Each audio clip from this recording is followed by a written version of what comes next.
अखिल भूमंडलीय सर्व शिरोमणि मुनि समाज के संस्थापक आदि मुनीश्वर योगेश्वर सद्गुरुदेव शिव मुनि महाराज की जय।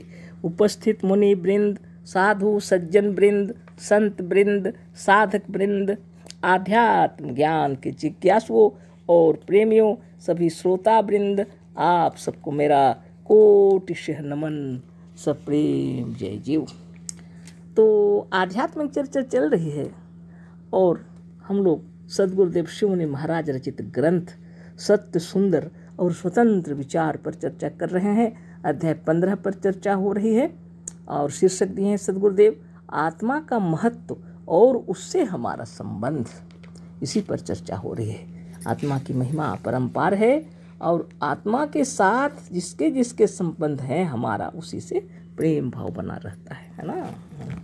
आगे पढ़ते हैं हम लोग कल की बातों को पढ़ते हुए। कल तो इस पर केवल पढ़ लिए थे, आज उस पर चर्चा होगी, है ना। पतंजलि मुनि के योग दर्शन में भी अनेक सूत्रों को लोगों ने पीछे से मिला दिया है। आत्मज्ञान और योग का ज्ञान होने पर इन मिले हुए और मिलाए हुए सूत्रों को पहचान लेना कोई कठिन कार्य नहीं है। पतंजलि मुनि ने सच पूछे तो आदि के केवल 3 ही सूत्रों में योग के सच्चे सिद्धांतों को प्रकट कर दिया है। योग दर्शन का पहला सूत्र है अर्थ योगानुशासनम, दूसरा है योगश्चित्त वृत्ति निरोध, तीसरा है तदा दृष्टु स्वरूप अवस्थानम। अर्थ है अब दे रहे हैं गुरुदेव। क्रम से यह है, अर्थ क्रम से यह है कि अब योग की व्याख्या या शिक्षा होगी, यानी अर्थ योगानुशासनम का मतलब है अब योग की शिक्षा या व्याख्या होगी। यह पहले सूत्र का अर्थ है। योग का विषय लेने पर पहले ही यह प्रश्न होता है कि योग कहते किसे हैं। तो उसका दूसरा में उत्तर दे दिए हैं। इसी का उत्तर दूसरे सूत्र में है। योग कहते हैं चित्त वृत्ति के निरोध को, चित्त वृत्ति के रोकने को योग कहते हैं। यह प्रकट हो जाने पर इस प्रश्न का उत्तर उत्पन्न होना स्वाभाविक है। जब यह प्रकट हो जाएगा कि योग किसे कहते हैं तो एक प्रश्न फिर उत्पन्न होगा, इस योग से होता क्या है ना। इसका फल क्या है। इस आवश्यक और अत्यंत महत्व के प्रश्न का उत्तर तीसरे सूत्र में है तदा दृष्टु स्वरूप अवस्थानम। तब दृष्टा अर्थात योग करने वाले की अपने रूप में स्थिति होती है। इसमें कहीं नहीं कहा गया है कि तब योगी ईश्वर को देखता है।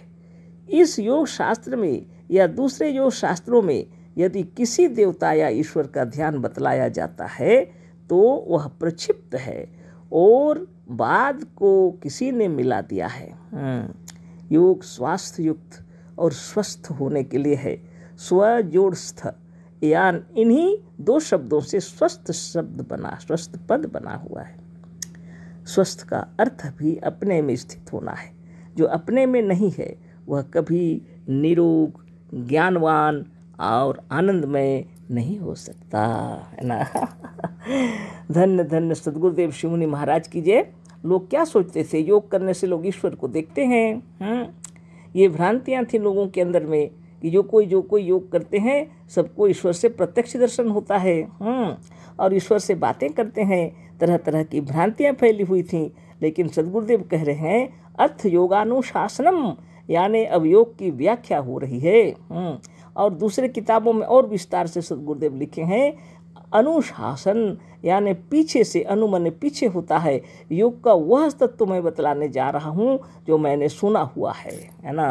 पीछे से बतला रहा हूँ, यानी पतंजलि योग दर्शन शास्त्र लिखने वाले ऋषि पतंजलि भी वही बता रहे हैं जो उन्होंने पहले से सुना हुआ है ना। कितनी सुंदर बात दूसरे किताबों में देखिएगा लिखे हैं गुरुदेव, है ना।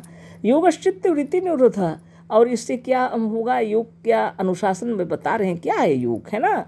योग चित्त की वृत्तियों का रोकना है। लोग सोचते हैं वृत्तियों को नष्ट कर देना, नष्ट करने की बात कहीं पर नहीं है। इन वृत्तियों को रोका जाता है। सद्गुरुदेव दूसरी किताबों में बहुत सुंदर से समझाए हैं। यदि घोड़ा बहुत बलवान हो, बहुत चंचल हो, है ना, बहुत स्वस्थ और सुडौल हो और किसी को छूने भी नहीं देता। तो क्या घोड़े को मार देंगे, है ना। उसे अपने वश में लाना पड़ता है ताकि उससे अच्छे अच्छे काम लिए जा सकें, है ना। हमारा मन भी बहुत ही चंचल है, बहुत ही बलवान है, बहुत ही शक्तिशाली है। इसका मतलब यह नहीं है कि मन को मार दें।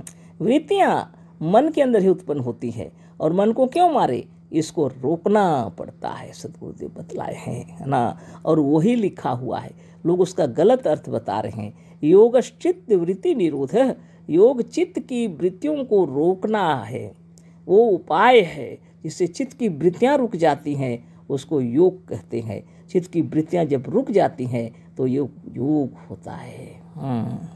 इसको ध्यान योग कहते हैं, है ना।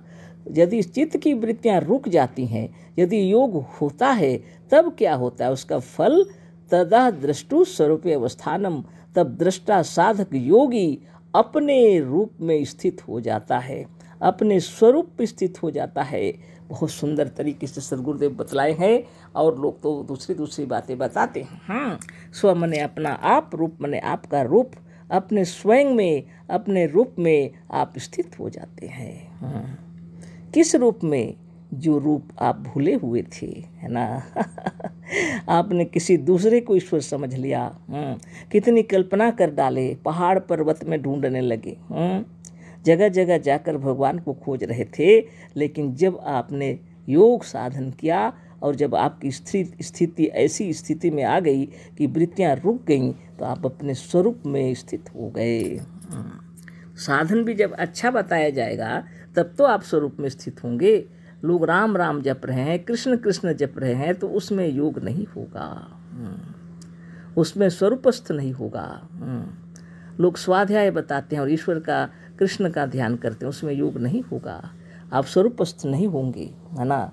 जब तक योग नहीं करेंगे तब तक स्वरूपस्थ नहीं होंगे, और जब तक स्वरूपस्थ नहीं होंगे आप मोक्ष को प्राप्त भी नहीं कर सकते। सच्चा ज्ञान होगा ही नहीं। जब तक सच्चा ज्ञान नहीं होगा आपको मोक्ष की प्राप्ति नहीं होगी। जब सच्चा ज्ञान हो जाएगा तभी आप जान सकेंगे कि यार पर ब्रह्म परमात्मा आप ही हैं और सभी हैं, है ना। धन्य आत्मा।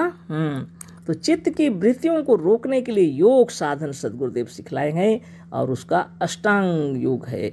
यम नियम का पालन करते हुए जब वृत्तियां बाहर से भीतर की ओर आने लगती हैं, है ना, ईर्षा, द्वेष, छल, प्रपंच, कपट सब दूर होने लगेगा।